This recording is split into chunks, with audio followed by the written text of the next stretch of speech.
Ferrand vous invite au cœur de l'histoire sur Europe 1. Cet après-midi, direction la Californie. Franck Ferrand, vous nous emmenez à Hollywood. Bonjour Franck. Bonjour Carole, bonjour à tous Hollywood. Vous vous rendez compte, Sunset Boulevard, Hollywood Boulevard bien entendu, le Walk of Fame, les grands studios, Château Marmont, Rodeo Drive et Beverly Hills.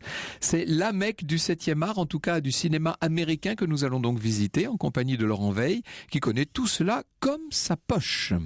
Je crois savoir que c'est la parution assez récente d'une histoire des actrices de l'âge d'or d'Hollywood qui vous a donné l'idée de cette émission. Oui, un livre passionnant d'Antoine Cyr, Hollywood, la cité des femmes. L'auteur est avec nous pour évoquer Katharine Hepburn, Bette Davis, Jean Arthur et d'autres vampes du milieu du XXe siècle, dont l'incontournable Claudette Colbert, née française. C'était la Cléopâtre de Cécile B2000, vous savez, la belle Ellie Andrews de New York-Miami, qui tourna même avec Sacha Guitry en 1953, je suis très heureux qu'on puisse lui rendre hommage aujourd'hui.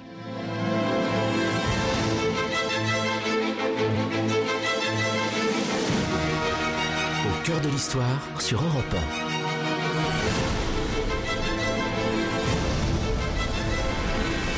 1. Franck Ferrand.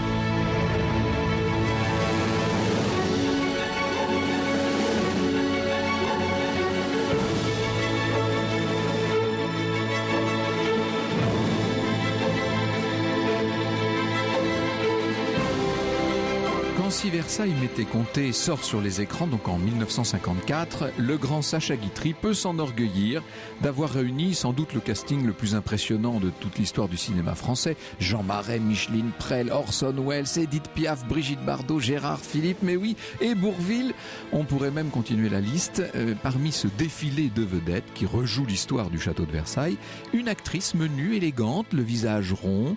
Elle est brune avec un regard à la fois noble et mutin. C'est tout le secret d'ailleurs de son jeu.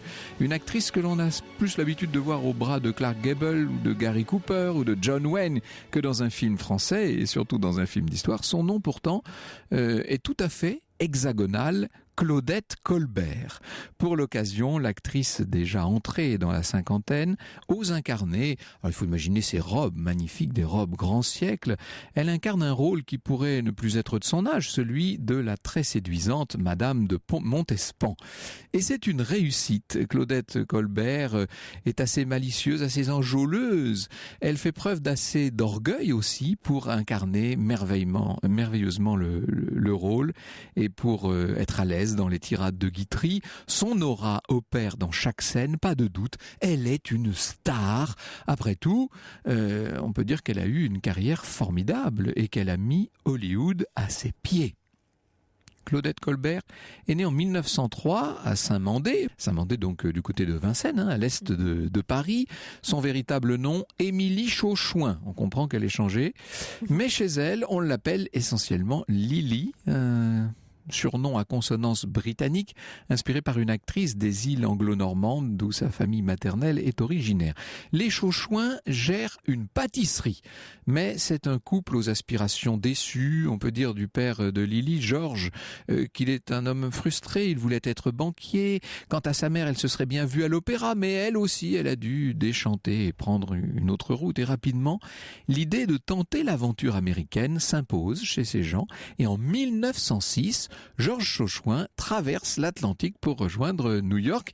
Il va vite être rejoint pour un premier séjour par sa femme et par Lily. La fillette de 3 ans doit être impressionnée par ce New York dont elle découvre l'agitation et peut-être déjà les très hauts immeubles. Elle ne tarde pas à retraverser l'océan. La famille n'est pas tout à fait prête à sauter le pas de l'émigration définitive. Il va falloir se préparer à l'idée, mais finalement, c'est en 1911 que tout le monde s'installe aux États-Unis. À ce moment-là, 1911, Lily a donc 8 ans. Sa tante et son grand frère sont aussi du voyage. C'est Bernard Dick qui le précise. L'anglais de Lily s'améliora très vite. Elle apprit rapidement grâce en partie aux leçons de Marie-Augustine. Marie-Augustine, c'est sa grand-mère, celle qui justement était née à Jersey. Donc il y avait cette dimension anglophone dans la famille.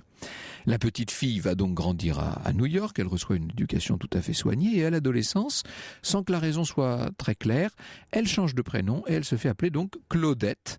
C'est finalement le deuxième prénom de son père, Claude, qui a été féminisé. Quelques années plus tard, elle changera aussi son nom en Colbert. Faut dire que Chauchoin, c'est pas très joli, puis c'est surtout très difficile à prononcer pour les Américains, qui disent Shawshine, c'est-à-dire le cirage, vous savez, le cirage à chaussures. Claudette a la bonne idée de garder donc ce nom très français, qui va faire en quelque sorte sa notoriété. On va beaucoup s'appuyer sur ce nom-là dans son entourage. Et très vite, elle pense donc à une carrière artistique, même si elle s'intéresse d'abord surtout à l'univers de la mode. Elle s'inscrit dans un club d'art dramatique. Ça lui plaît, elle est tout à fait à l'aise sur scène. Elle veut poursuivre et pour payer ses cours, eh bien, elle va donner des leçons de français. La rencontre qui va changer la vie de Claudette, cette rencontre a lieu en 1923. 1923, elle a donc 20 ans. Imaginez, nous sommes dans un cocktail. De nouveau Bernard Dick. L'une de ses élèves de français, lui présenta une actrice devenue auteure pour le théâtre, Anne Morrison, dont la première pièce était en plein casting. Leur rencontre fut de celle où l'on dit « vous êtes faite pour Broadway », Morrison lui suggérant d'auditionner pour un des rôles. Alors avec son petit visage et ses yeux sombres, Claudette dégage un charme, on peut le dire, assez étonnant. Elle attire l'œil, elle a du charisme incontestablement. Elle se présente à l'audition, elle est prise tout de suite. Alors c'est un petit rôle, la pièce ne va pas rester longtemps à l'affiche. Peu importe, pour Claudette, c'est le début d'une carrière. Elle est maintenant sur la scène. Un producteur va la repérer, il lui propose un contrat et dès lors, on peut déjà dire qu'elle est lancée. Alors, voilà ce que nous dit Antoine Cyr. C'est tourné en compagnie de nombreux acteurs britanniques, lui ont donné une pointe d'accent anglais. Elle joue dans une dizaine de pièces jusqu'en 1929, essentiellement dans des rôles d'ingénue, et connaît en 1927 son premier succès à Broadway dans The Barker, où elle interprète une charmeuse de serpent en compagnie de l'acteur Norman Foster, qui va devenir son époux à la ville. Le succès est immense. Et bien sûr, lorsque vous obtenez sur scène à Broadway un tel succès, le cinéma ne peut que s'intéresser à un visage très expressif. Elle va tourner en 1927 dans un premier film. 27, on est encore, c'est la fin, mais on est encore dans le cinéma muet, bien entendu. C'est un échec. Quand même, le réalisateur n'était pas n'importe qui, puisque c'est Frank Capra. Quelque chose me dit que ce Frank Capra, elle va finir par le recroiser.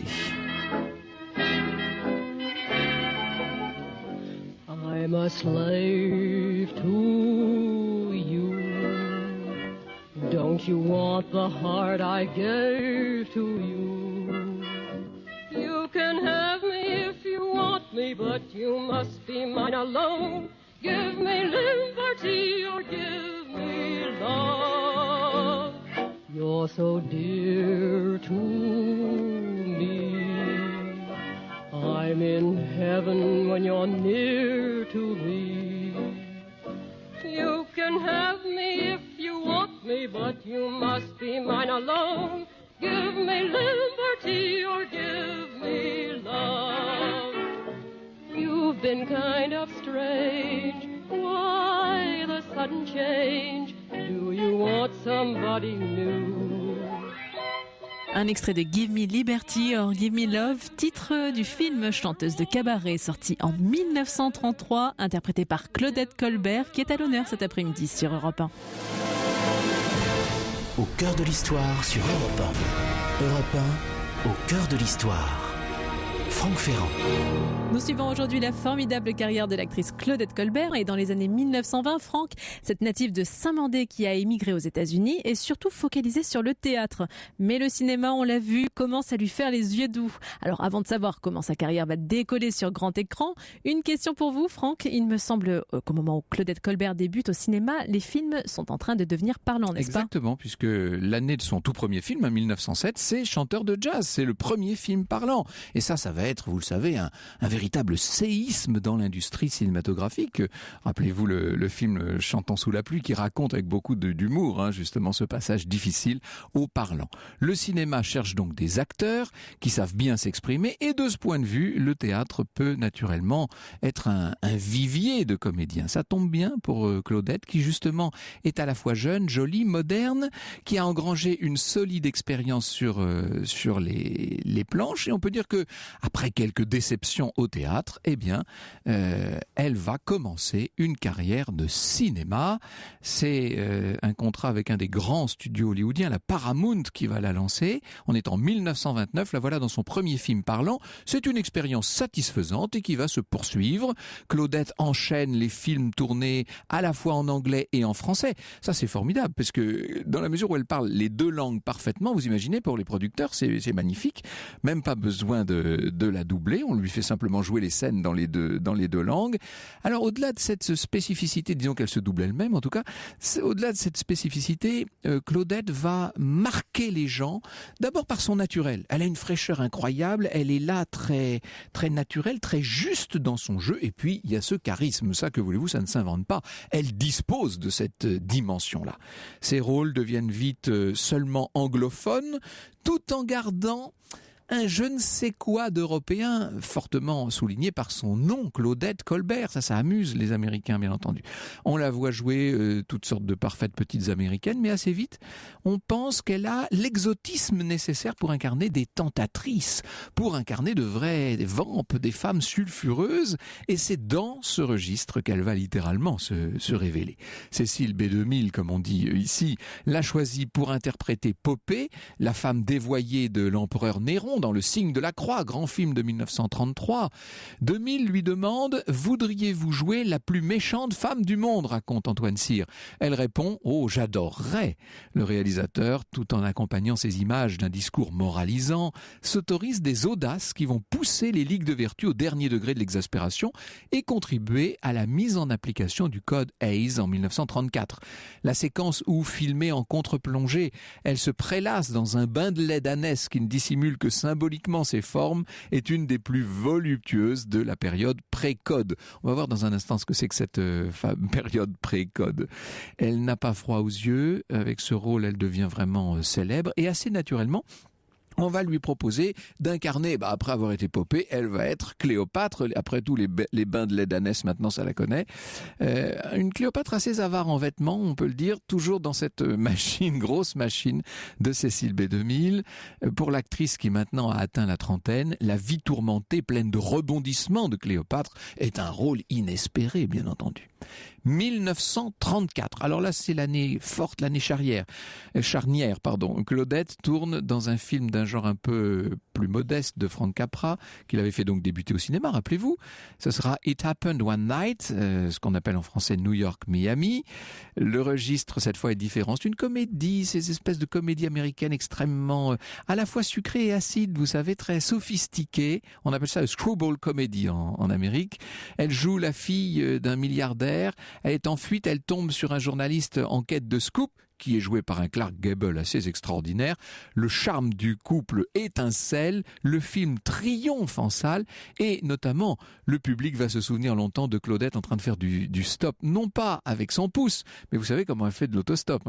D'abord, elle est allongée sur la barrière, pour tout vous dire, elle saute littéralement comme un cabri, elle vient à la rescousse de son compagnon qui n'arrive pas à arrêter une voiture et elle lève tout simplement sa jupe jusqu'à dévoiler ses très jolies jambes qu'on voit en gros plan à l'écran et là, bien entendu, les automobilistes pilent littéralement et les spectateurs aussi. Claudette, cette année 1934, va devenir une véritable star. Il faut d'ailleurs y ajouter côté personnel la fin de son premier mariage et l'annonce d'un second qui lui va durer. Pour ce qui est de l'Oscar de la meilleure actrice, on peut dire que la concurrence est rude puisque Bette Davis, spécialiste des morceaux de bravoure sur grand écran, paraît déjà avoir la statuette entre les mains. Que voulez-vous que fasse la petite frêle Claudette face à ce phénomène Bette Davis? Pour elle, même pas la peine de se rendre à la cérémonie, c'est ce qu'elle se dit en tout cas. Eh bien, détrompez-vous, c'est bien Claudette Colbert qui remporte l'Oscar pour New York Miami, ce film charmant, subtil, qui va triompher ce soir-là. Elle se souviendra, j'ai été très surprise quand j'ai remporté le prix. En fait, j'étais prête à partir pour New York le soir où ils m'ont appelé pour m'apprendre la nouvelle. Habillée dans une tenue marron, j'ai été escortée jusqu'à la salle du banquet des Oscars où tout n'était que diamants et que de pis. C'était très embarrassant car je me disais que tout le monde croyait que j'avais fait exprès d'arriver ainsi, histoire de faire une entrée remarquée. Ah ben ça, l'entrée, elle a été remarquée, c'est absolument certain. Et ce qu'on peut se dire aussi, c'est qu'en 6 ans à peine, Claudette a fait maintenant une entrée très remarquée, non seulement à la cérémonie des Oscars, mais tout simplement dans le monde du cinéma. Au cœur de l'histoire sur Europe 1. Europe 1, au cœur de l'histoire. Franck Ferrand. Franck, nous nous intéressons à une Frenchie qui a connu un succès flamboyant au siècle dernier, Claudette Colbert. On est à l'âge d'or d'Hollywood et Claudette Colbert est devenue une grande actrice. Oui, une grande actrice, exactement, on peut le dire. C'est une professionnelle respectée, rigoureuse, même si certaines de ses exigences peuvent agacer. Voilà ce que nous dit Antoine Cyr. Elle était connue à Hollywood pour son caractère peu commode et bien que la différence entre ces deux profils ne soit pas flagrante, elle exigeait d'être filmée par le côté gauche, faisant la chasse à toutes les images où l'on pouvait apercevoir ce que les techniciens surnommèrent la face cachée de la Lune. Mais c'était une grande dame, appréciée des metteurs en scène pour son efficacité devant les caméras. Vous savez, pas du genre à tout faire refaire 30 fois. Sa carrière évolue. En résumé, on pourrait dire que le jeu un peu facile sur le soufre est maintenant derrière elle et qu'au fil des années, elle va devenir l'incarnation même de la comédie américaine, ce qui ne l'empêche pas d'explorer d'autres genres de temps à autre, comme le mélodrame ou même le western. Elle a prouvé depuis bien longtemps qu'elle pouvait se fondre dans des atmosphères vraiment différentes. Alors, même si ces films ont plus ou moins bien vieilli, et ça n'est pas forcément sa faute à elle, il faudrait peut-être aller voir parfois du côté des réalisateurs, on peut dire qu'elle marque toujours de toute façon par une espèce de fraîcheur, encore une fois, par cette espèce de modernité. Il est vrai qu'elle joue sous la caméra des plus grands, George Cukor, John Ford ou même Ernst Lubitsch. Le temps n'a aucun effet sur sa beauté, ça c'est incroyable. À presque 40 ans, en 42, elle le prouve encore dans The Palm Beach Story de Preston Sturges, dont le scénario repose pour une bonne part sur le charme de Claudette Colbert, sur ce charme piquant. La période de la guerre est aussi celle des films de circonstance, qui sont là pour exalter, vous le savez, le sentiment patriotique américain. Il faut soutenir le moral, encourager l'endurance du pays, et Hollywood et ses acteurs sont littéralement mobilisés. Claudette joue les infirmières qui ne baissent pas les bras, les mères de famille solides. On peut se dire alors que l'ex-Lily Chauchouin est vraiment devenue une sorte d'archétype de la femme américaine, comme la fillette française de la pâtisserie Saint-Mandé a l'air loin lorsqu'on la voit maintenant devenir l'incarnation mondiale de l'américaine. Malgré les succès que connaît encore Claudette, après la guerre, une nouvelle génération d'actrices est là qui pousse à la porte, bien entendu. Rita Hayworth, bien sûr, Judy Garland, Lauren Bacall, les nouvelles étoiles d'Hollywood. Et pour Claudette, qui est évidemment, elle, ancrée dans une période un peu précédente et qui approche de la cinquantaine maintenant, les bons scénarios vont devenir un peu plus difficiles à trouver, d'autant plus qu'on est à une époque où le cinéma se prête moins à l'adaptation, à l'évolution des carrières des acteurs. Elle passe d'ailleurs de peu à côté du rôle principal de All About Eve. Eve, vous savez, en 1950, elle s'est blessée sur un tournage et c'est Bette Davis qui va prendre la relève, avec un talent impressionnant, il faut le dire.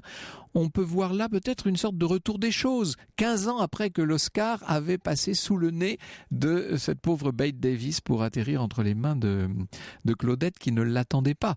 Au début des années 50, Claudette va tourner quelques films en Europe et donc, j'en parlais pour commencer ce récit, elle va tourner dans le fameux Si Versailles m'était compté de Sacha Guitry. Seulement, elle le sait bien, malgré tout son prestige et même si sa présence quelque part suffit à rendre la soirée éblouissante, elle est entrée dans une sorte de crépuscule de sa carrière au cinéma, c'est vrai. Et elle va s'adapter, elle ne cherche pas à s'accrocher de façon pathétique. Encore Antoine Cyr, il nous dit, elle commence petit à petit à se recycler dans la télévision, puis en 1958, elle triomphe à Broadway. Elle va travailler à la télé et au théâtre en Angleterre avec le célèbre dramaturge et acteur Noel Coward. En dépit de leur amitié, la collaboration ne sera pas de tourpeau et elle lui dira un jour « Je te tordrai le cou si seulement tu en avais un ». ce qui était assez bien vu du reste. Dans les années 60, elle entre dans ce qu'on pourrait appeler une sorte de retraite, si vous voulez, retraite partielle, parce qu'elle viendra de temps à autre faire une apparition ou deux devant les caméras ou sur les planches. Elle passe désormais une bonne partie de son temps à la Barbade, où elle possède une très belle maison. C'est une maison de type colonial qui était très réputée, qui a été la maison où il fallait être invité lorsqu'on appartenait à la Café Society des années 60. Et puis, le temps continue de s'écouler. Son métier est toujours là, si vous voulez, dans ses pensées. Elle va devenir en quelque sorte l'incarnation de la grande actrice d'autrefois. Mais c'est un rôle aussi qu'on peut jouer, en tout cas à la ville. Bernard Dick le note, elle savait qu'elle serait une actrice jusqu'à la fin. Dans un questionnaire de Vanity Fair en avril 1996, à la question « Quel est votre plus grand regret ?», Claudette répondit « En ce moment, de ne pas travailler ». Vous imaginez ça, elle avait 93 ans. Quelques semaines après l'apparition de cet article, quelques semaines seulement, Claudette va donc s'éteindre à la Barbade le 30 juillet 1996. La petite actrice au regard sombre, au visage tout rond, qui faisait du stop en dévoilant sa jambe au bord de la route, quitte de loin la scène d'Hollywood. Bonjour Antoine Cyr, merci beaucoup d'être venu avec ce livre magnifique, une véritable bible coéditée par Actes Sud et l'Institut Lumière. C'est une très belle évocation de ces femmes qui ont illuminé non seulement le cinéma américain, mais on peut dire la vie d'un certain nombre de nos auditeurs et accessoirement auditrices. Nous revenons dans un instant avec vous non seulement sur Claudette Colbert, mais sur toutes celles auxquelles elle a un peu fait d'ombre, il faut bien le dire. Au cœur de l'histoire sur Europe 1. Les actrices de l'âge d'or d'Hollywood sont à l'honneur sur Europe 1, dont Claudette Colbert. Et pour en parler, Franck, vous êtes en compagnie d'Antoine Cyr. Il est l'auteur de l'ouvrage Hollywood, la cité des femmes, histoire des actrices de l'âge d'or d'Hollywood 1930-1955, aux éditions Institut Lumière et Actes Sud. Alors évidemment, ce qui nous plaît à nous autres Français dans la personnalité de Claudette Colbert, c'est d'abord sa nationalité d'origine et sa culture française. Est-ce qu'elle a joué de cette culture française pour devenir la grande actrice qu'on connaît ? Je crois qu'elle a joué de façon très efficace sur sa double culture. D'abord, elle a commencé à réussir au cinéma dans des films qui étaient tournés en deux versions, qui étaient les scènes étaient vraiment tournées en anglais, puis en français, et souvent c'était des films avec Maurice Chevalier qui parlait bien anglais et qui évidemment parlait bien français aussi, et elle donnait la réplique à Maurice Chevalier. C'est comme ça qu'elle a commencé à émerger comme actrice. Mais ce qui est absolument remarquable, c'est que petit à petit, elle est devenue une vraie actrice américaine. Elle est devenue l'incarnation de la femme américaine, souvent la femme à laquelle les Américaines voulaient ressembler, et en même temps cette envie qu'elle donnait aux femmes américaines reposait en partie sur son charme français, parce que justement les Américains de l'époque considéraient que l'élégance c'était européen, alors ça pouvait être anglais ou français, et donc cette idée qu'elle puisse incarner la femme américaine en ayant quelque chose d'un peu français, ça a beaucoup contribué à sa réussite. Je regardais avant de venir tout à l'heure un extrait de New York-Miami, justement. Ça s'est passé une nuit, le titre américain. Et elle est d'un naturel absolument extraordinaire. Vous savez, il y a des gens qui, lorsqu'ils sont devant une caméra, à la télé ou pire encore au cinéma, deviennent un peu différents. Ouais. Mais elle, pas du tout. On a l'impression qu'elle est plus vraie que dans la vie. Je pense que c'est une des forces de Claudette Colbert, qui était une actrice qui avait à la fois une assez solide formation théâtrale, comme beaucoup d'actrices de cette période de l'âge d'or d'Hollywood, dont la mémoire a parfois fait des actrices qui étaient très belles, mais en oubliant plutôt à quel point elles avaient une solide formation théâtrale. C'était le cas de Claudette Colbert, et en même temps, elle avait vis-à-vis de son métier et de la gloire hollywoodienne une espèce de détachement qui sans doute lui permettait de jouer aussi ses rôles avec naturel. Elle est assez différente d'une Bette Davis par exemple, qui va être une très grande actrice de composition, qui va à chaque fois s'adapter en profondeur à son rôle. Claudette Colbert, finalement, quand vous la voyez la même année année dans New York, Miami, où elle joue une américaine dans une espèce de road movie, ou dans le film dans lequel elle joue Cléopâtre, oui. c'est quand même à peu près la même femme, et c'est ça qui est assez remarquable. Sublime dans Cléopâtre, nous dit d'ailleurs Françoise via Facebook. C'est vrai elle crève l'écran, littéralement. On a l'impression comme ça, et vous allez me dire si je me trompe, qu'elle n'a pas tellement connu les galères qui d'habitude émaillent les grandes carrières. On a l'impression que tout s'est fait relativement facilement chez elle et qu'elle n'a jamais fait que franchir des étapes et grimper des paliers. Je crois que c'est une femme que tout le monde voulait avoir dans les films, parce qu'on savait qu'elle faisait très bien le travail, parce qu'elle était tout à fait élégante, elle était très belle, et en même temps, elle savait se protéger. Par exemple, quand elle fait le film avec Capra, New York, Miami, elle dit je veux bien, mais il faut que le tournage soit terminé à telle date, parce que je vais au ski. Et ça, c'est quelque chose qui était totalement inédit dans Hollywood de l'époque. Il y a Myrna Loy, qui est une grande actrice de l'époque, qui a écrit dans ses mémoires, à l'époque on n'avait pas de syndicat et on nous faisait travailler jusqu'à la mort. Et bien Claudette Colbert est une des premières actrices qui a su imposer ses conditions et qui du coup s'est extrêmement bien protégée. Vous parliez de sa maison à la Barbade, elle y était plus heureuse que dans les soirées jet set d'Hollywood, auxquelles elle a quand même su aller. Oui, mais c'est un équilibre. Exactement. C'est ça, elle est à la fois présente, bien entendu, elle ne laisse pas du tout sa place sur les plateaux, c'est le moins qu'on puisse dire, mais en même temps, elle sait protéger sa vie, elle est elle-même, c'est un peu un modèle de ce point de vue, on peut le dire, et d'autant plus qu'il lui faut quand même tenir son rôle face à un certain nombre de partenaires masculins qui sont parmi les plus grands d'Hollywood, pour le coup. Elle a joué avec Clark Gable, enfin ce qu'on disait tout à l'heure. Et Gary Cooper, ce qui est formidable, c'est dans La 8e femme de Barbe Bleue, oui. Elle est face à Gary Cooper. C'est un film quand même, c'est une comédie de Lubitsch très élégante, pleine d'esprit, mais c'est aussi un film un peu précurseur du féminisme finalement, parce que Claudette Colbert joue une jeune femme, très beau film, comme tous les films de Lubitsch, vous me direz. Et elle joue une jeune femme qui épouse un peu par intérêt un milliardaire, et puis quand elle se rend compte que ce milliardaire a épousé 7 femmes avant lui, elle se dit non mais moi je ne tombe pas dans les filets de ce séducteur, et la manière dont elle lui ferme sa porte pendant tout le film, ensuite c'est tout le thème du film qui est construit autour de ça, vraiment elle tient tête avec Gary Cooper avec un naturel et un aplomb tout à fait extraordinaire. Et Gary Cooper, c'est pas elle a même réussi à désarmer Bette Davis apparemment. Oui, tout à fait. Elle avait cette capacité que je pense qu'encore une fois, ça vient d'une espèce de distance assez différente de ce que faisaient les autres actrices d'Hollywood à l'époque. Évidemment, nous allons venir dans un instant à un certain nombre des autres, et notamment à la absolument mythique Katharine Hepburn, mais est-ce qu'on peut pas dire de Claudette Colbert qu'elle était plus accessible d'une certaine manière? Elle était moins, j'allais devenir désobligeant, je sais pas quel terme employer. Il y a chez Katharine Hepburn un côté comme ça, un peu la grande femme américaine, d'origine très nord-européenne, si je puis dire.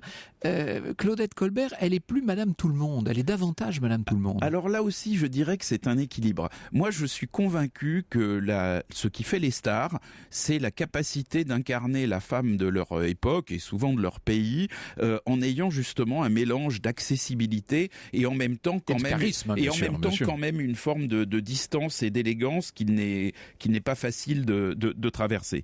Et il y a un film que j'aime beaucoup qui est Since You Went Away, depuis ton départ. C'est un film où Claudette Colbert incarne la mère de famille américaine pendant la guerre. Et on la voit dans ce film comme les mères de famille américaines doivent le faire à l'époque. Elle va travailler comme ouvrière pour servir l'effort de guerre. Et naturellement, elle le fait quand même en gardant l'élégance de Claudette Colbert. Et en même temps, c'est naturel. Donc il y a vraiment cette espèce, c'est quelqu'un qui avait cette espèce d'équilibre assez magique et qui est à mon avis la caractéristique des stars, entre l'accessibilité dont vous parlez, mais enfin quand même un certain quant à soi. Il y a un film extraordinaire avec Fred MacMurray où elle joue une photographe. À un moment, elle se retrouve couverte de boue parce que c'est le film qui veut ça, mais en même temps, il y a son brushing qui lui reste impeccable. Et alors que ça pourrait être ridicule avec une autre actrice, au fond, avec Claudette Colbert, ça passe très bien. Et non seulement ça passe bien, mais on n'imaginerait pas que ce soit autrement. C'est ça qui est exactement fort. C'est qu'il faut qu'elle reste bien coiffée, néanmoins. Elle a la réputation d'avoir été difficile sur les plateaux, d'avoir mené la vie dure aux réalisateurs. Il semblerait que ce soit plutôt une forme de professionnalisme, pour le coup très américain. Oui, parfois il est peut-être arrivé que ça se passe un petit peu moins bien. Par exemple, elle a fait un film où moi je trouve trouve qu'elle est excellente, qui est sur la piste des Mohawks de John Ford, qui est son premier film en couleur. C'est d'ailleurs là encore Claudette Colbert, petite française, joue une pionnière américaine. Alors là, on est dans le western. Donc, on est dans le western. Et là, bon, elle n'était pas du tout contente parce que elle s'est retrouvée dans une espèce de chambre d'hôte au milieu de la prairie dans laquelle il n'y avait pas de salle de bain. Donc elle était un peu furieuse. Elle arrivait un peu en retard le matin sur les lieux du tournage et John Ford n'était pas content. Donc il y a eu quelques moments où il y a eu quelques frictions avec certains réalisateurs. Mais généralement, les réalisateurs considéraient qu'avec elle, elle imposait ses conditions, mais on aurait toujours la bonne réplique au bon moment. Il y a un petit reproche parfois, certains réalisateurs disaient, avec elle, il n'y a jamais de mauvaise surprise, mais il n'y a pas forcément non plus de bonnes surprises. Ah voilà, c'est peut-être la limite du personnage. Oui. Très raisonnable, somme toute, y compris dans la manière dont elle a abordé sa propre retraite. Elle s'est mise gentiment, petit à petit de côté. Elle a compris que le cinéma de l'époque n'était pas prêt à accueillir en quelque sorte une vieille star, mais en restant présente à Hollywood. Elle est restée un mythe jusqu'à la fin, jusqu'à quasiment à l'an 2000. Hein. Alors oui, et alors là, ce qui est assez intéressant, c'est que des actrices comme Bette Davis ou Joan Crawford ont fait durer leur carrière pratiquement jusqu'à la mort, mais en changeant de rôle et en faisant des rôles de monstres finalement. Et je pense que Claudette Colbert, ça l'amusait pas du tout de jouer des monstres dans des scénarios misogynes. Donc à un moment, elle a dit, écoutez, moi je vais à la Barbade, et puis quand vous avez besoin d'une grand-mère sympa, vous m'appelez. Voilà. Finalement, on se dit que cette femme avait à peu près tout compris. Europe 1, au cœur de l'histoire. Franck Ferrand. Claudette Colbert qui n'était pas au générique de That's Entertainment, mais en fait cette affaire du cinéma parlant va jouer un rôle très décisif dans sa carrière parce que c'est grâce à ça qu'on a fait appel à elle. Il fallait des actrices de théâtre en fait pour venir jouer. Alors il fallait des actrices de théâtre et elle effectivement elle avait un double atout puisqu'elle était une actrice de théâtre parlant très bien anglais, avec une très légère pointe d'accent anglo-français et parlant en même temps très bien français avec une très légère pointe d'accent américain. Il y a eu d'autres comédiens comme ça qui ont joué sur leur culture française pour séduire Hollywood. Alors le premier d'entre eux, c'est Maurice Chevalier. Évidemment. Maurice Chevalier. Alors lui, français pur sucre. Hein. Français pur sucre, mais qui avait appris assez bien l'anglais pendant la guerre de 14 et qui, du coup, lorsqu'il est arrivé à Hollywood, au bout de quelques mois, parlait un anglais à peu près impeccable et qui se forçait à maintenir un accent français pour rester couleur locale. Et d'ailleurs, il a fait avec Claudette Colbert deux très bons films, La Grande Mare et Le Lieutenant Souriant. Oui, il y a eu d'autres acteurs, il n'y a pas tellement d'actrices ici. Alors évidemment, dans les acteurs, il y a Charles Boyer. Alors Charles Boyer, c'est vraiment l'archétype du French lover américain. Il y en a français, pardon, en Amérique. Après, il y a eu Louis Jourdan quand même, qui est décédé dernièrement, qui était aussi l'archétype du French lover. Alors Charles Boyer a quand même eu une carrière beaucoup plus complète parce que au bout d'un moment, son côté séduisant lui permettait de jouer des séducteurs exotiques. Et l'exotisme pour les Américains de l'époque, par exemple, ça pouvait être des exilés d'Europe de l'Est. Et donc Charles Boyer a joué très souvent de grands rôles d'ailleurs d'exilés d'Europe de l'Est. C'est vraiment probablement l'acteur vraiment français qui a le plus réussi à Hollywood. Parce que Claudette Colbert, au bout d'un moment, c'était quand même une américaine. C'est une actrice américaine. Boyer est resté un acteur français, mais c'est un acteur français qui a fait une carrière très considérable à Hollywood. Un certain nombre de comédiennes, alors on parlera tout à l'heure des comédiennes plus récentes, mais à la grande époque, à l'âge d'or, un certain nombre de comédiennes françaises ont traversé l'Atlantique pour jouer dans des rôles, mais il n'y a pas eu de très grand succès de ce point de vue. Alors, je pense qu'il y a une exception qui est Leslie Caron. Ah oui, Leslie Caron. Parce que Leslie Caron a joué vraiment deux personnalité essentielle dans l'histoire d'Hollywood. Voilà, personnalité très importante à travers Un Américain à Paris et Gigi. En revanche, c'est vrai que les offensives américaines, notamment des deux plus grandes actrices françaises de l'époque, c'est-à-dire Danielle Darieux et Michel Morgan, ont été très limitées. Pour deux raisons. D'abord parce que, contrairement à Claudette Colbert, on leur faisait jouer les Françaises. Typiquement. Et au bout d'un moment, ça les ennuyait un petit peu.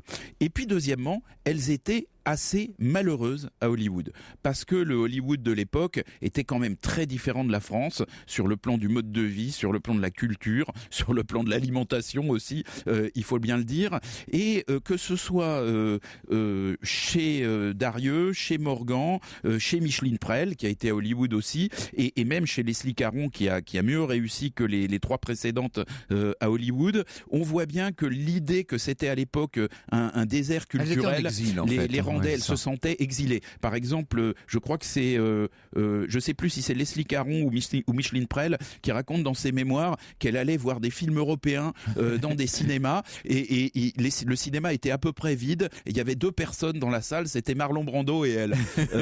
Et donc, je crois que c'est Leslie Caron d'ailleurs qui raconte ça. Et elles étaient pas heureuses. Il y en a un autre qui était pas heureux en Amérique où il a fait quand même un passage pendant la guerre. C'est Gabin.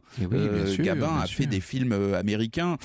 Alors, il va revenir avec Marlène. Alors justement, Marlène Dietrich, Aïda Lupino, qui a été son partenaire dans Moontide, ont essayé un peu d'initier Gabin. Elles lui ont fait faire du cheval, elles l'ont initié à des tas de joies américaines et lui ont fait un peu partager les endroits un peu chauds de la Californie. Mais au fond, il n'était pas heureux là-bas. Les Français de l'époque n'étaient pas heureux à Hollywood. Alors j'ai parlé de Rita Hayworth, de Judy Garland, etc. Ensuite il y aura toutes les comédiennes évidemment des années 50 et 60, mais à la génération de notre Claudette Colbert, donc disons dans les années 30, puisque c'est là que sa carrière, années 30 et 40, c'est là que sa carrière est au sommet, quelles sont les grandes rivales, si je puis dire? On a parlé beaucoup de Bette Davis, elle était loin d'être la seule. Il faudrait peut-être dire un mot de Katharine Hepburn par exemple. Oui, je pense que les 2 actrices qui dominent le cinéma de l'âge d'or d'Hollywood, c'est Katharine Hepburn et Bette Davis. Alors elles le dominent pour des raisons très différentes. Katharine Hepburn le domine fondamentalement parce que c'est une pionnière du féminisme, c'est une actrice qui est très intéressante parce qu'elle a un charme un peu androgyne qu'elle utilise parfois pour avoir une forme d'autorité dans ses films et en même temps elle sait faire un usage extrêmement féminin de ses appas. On le voit notamment dans un film comme La femme de l'année qui est d'ailleurs le film de sa rencontre avec Spencer Tracy qui sera l'homme de sa vie. Et dans La femme de l'année, c'est un vrai film sur la parité. C'est un film qui a été voulu par Katharine Hepburn. Très politique en fait. C'est elle qui a été chercher le scénario et c'est à la fois un film sur la parité au travail et en même temps quand elle séduit Spencer Tracy dans le film, elle lui fait un numéro de charme tout à fait extraordinaire. Et donc Katharine Hepburn va accompagner les Américains dans le mouvement des idées. C'est elle aussi qui va faire le premier grand film antiraciste quand elle va jouer dans Devine qui vient dîner. Donc il y a ce côté très en avant sur la société. Les années 60, plus tard. Oui, bien sûr. Mais ça va être il faut savoir qu'il y avait un code de censure qui interdisait notamment les mariages interraciaux.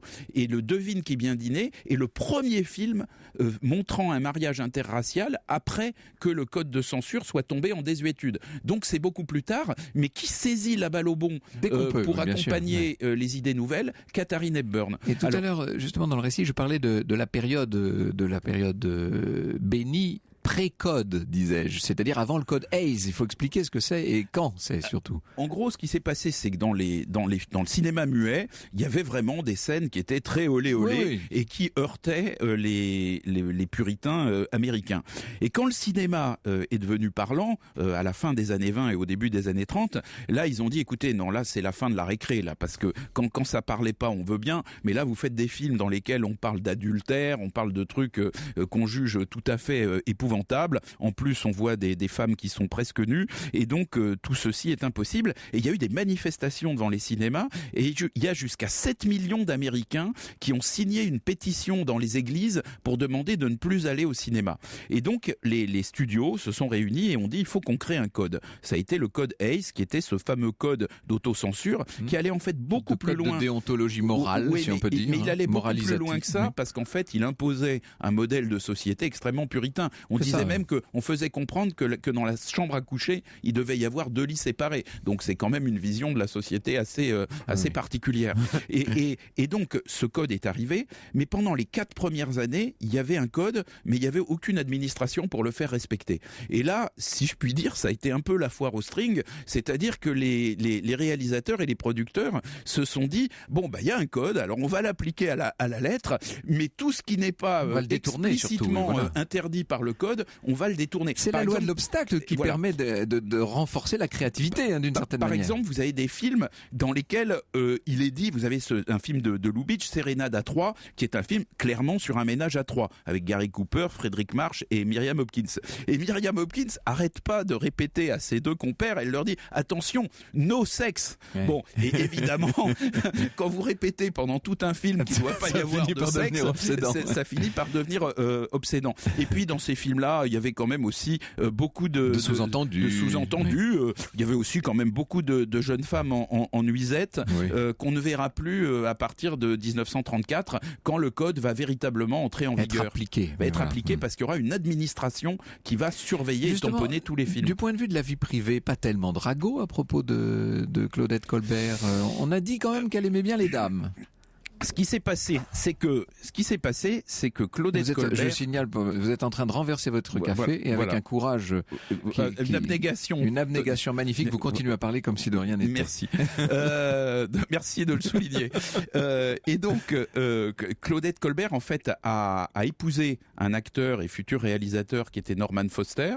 Elle l'a épousé en 28, je crois, et en a divorcé en 35. Et déjà, à l'époque, ils avaient décidé de ne pas habiter dans la même maison. Donc, ça faisait quand même un tout petit peu jaser. Et elle disait non, mais quand on gagne de l'argent, au fond, les femmes habitent chez les hommes parce qu'on n'a pas l'habitude qu'elles soient indépendantes. Mais quand on peut, c'est tout à fait normal qu'une femme et un homme n'habitent pas au même endroit. Ensuite, elle divorce de Foster et ensuite, elle a épousé un monsieur qui était qui exerçait une profession médicale cet homme était extrêmement discret. Elle s'est rarement affichée. Ça fait un peu mariage de complaisance, vu comme ça. Ça semblait, certains ont dit que c'était un mariage de complaisance. Mais contrairement, par exemple, à une Katharine Hepburn, dont les aventures féminines ont été largement repérées et ont beaucoup fait jaser, ça a été beaucoup moins le cas pour Claudette Colbert. Au cœur de l'histoire sur Europe 1. Europe 1, au cœur de l'histoire. Franck Ferrand. Nous nous intéressons au parcours de Claudette Colbert cet après-midi et nous sommes en compagnie d'Antoine Cyr, auteur de Hollywood, la cité des femmes, histoire des actrices de l'âge d'or d'Hollywood, 1930-1955, Institut Lumière, Actes Sud. Dans votre beau livre, Antoine Cyr, vous nous montrez, je dis beau livre, je parlais de Bible tout à l'heure, c'est même du papier Bible. Je ne sais pas si c'est une allusion directe. J'ai livré à l'éditeur 1000 pages de texte et en même temps on voulait aussi que le livre soit abondamment illustré. Donc à la fin il fait 1250 pages et donc on a évidemment quelques belles illustrations mais aussi 1000 pages de texte sur papier Bible. Mais moi j'aime beaucoup le papier Bible, je trouve que ça a une noblesse extraordinaire, c'est très agréable à feuilleter, c'est très bien. Vous racontez dans ce film, dans ce livre, vous voyez le lapsus, dans le moindre détail d'ailleurs, vous entrez vraiment dans l'histoire de chacun, de chaque film, des scénaristes, etc. Vous nous montrez que c'est un monde quand même d'une certaine dureté, pardon d'assombrir un peu le tableau. Non, mais c'est un monde extrêmement dur. Ça, il faut pas le nier. Il y a tant dans les mémoires des actrices de l'époque, que ce soit Myrna Loy, Lana Turner, Bette Davis. Enfin, on voit à quel point c'était un métier qui était très dur. C'était un métier d'abord. Les conditions de travail étaient très dures. Elles étaient plus dures pour les femmes que pour les hommes parce que les femmes avaient 2 heures voire 2 heures et demie de maquillage. Donc elles devaient arriver beaucoup plus tôt que les hommes sur le plateau et en même temps elles étaient payées moins cher que les hommes. Donc il y avait une espèce de terme de l'échange qui était très défavorable aux femmes. Et en plus ça n'a pas beaucoup changé. Après il y avait une chose qui elle a plus changé et elle a changé notamment grâce à une femme qui est Olivia de Havilland, qui est que les contrats entre les acteurs et les studios étaient des contrats épouvantables. Par exemple, Olivia de Havilland avait refusé de tourner dans certains films à la Warner et à la fin de son contrat, Warner lui dit « Vous me devez encore tout le temps que vous m'avez fait perdre avec les films que vous avez refusés ». Elle l'a attaqué en justice. Warner lui a envoyé ses 40 avocats. Enfin, ça a été une bataille terrible. Mais Olivia de Havilland a tenu bon et elle a, si je puis dire, imposé une jurisprudence qui a un peu changé la relation entre les acteurs et les studios. Et les studios qui ont été vraiment de terribles exploiteurs. Hein, oui, il y avait longtemps. Jack Warner. Alors là, au moment de l'affaire de Havilland, on était en pleine guerre. Donc Jack Warner, qui portait d'ailleurs un uniforme de colonel alors qu'il n'avait jamais tenu un fusil, dit à tous ses copains, envoie des lettres à tout le monde en disant ne travaillez plus jamais avec Olivia de Havilland. Et Olivia de Havilland a été très intelligente. Elle est allée faire du théâtre aux armées. Et là, quand Warner a appelé les militaires en leur disant ne laissez plus Olivia de Havilland soutenir le moral des boys, là les gars leur ont dit mais écoutez cher colonel Warner, nous on est ravis d'avoir l'une des vedettes d'Autant en emporte le vent qui vient divertir les soldats. Elle leur a mené la vie dure. C'est une femme d'une très grande intelligence qui vit toujours à Paris. Elle est âgée de plus de 100 ans et elle vit dans le 16e arrondissement à Paris. Un mot, le film qu'il faut voir, parce que je pense que parmi nos auditeurs, beaucoup ont envie de revoir maintenant Claudette Colbert. On vient d'en parler pendant 1 heure. Alors, lequel leur conseilleriez-vous ? Je vais quand même en conseiller 3. Allez, oui. Donc La 8e femme de Barbe Bleue. Magnifique. New York, Miami, oui. Et puis quand même Cléopâtre pour voir ce qu'est un film fondateur du péplum dans lequel elle est absolument magnifique. Mais oui, puisque de toute façon notre auditrice nous le disait via Facebook, elle est sublime dans Cléopâtre. Merci beaucoup Antoine Cyr et bravo pour ce très beau livre. Hollywood, la cité des femmes, histoire des actrices de l'âge d'or d'Hollywood de 1930 à 1955. C'est une coédition Actes Sud et Fondation Lumière.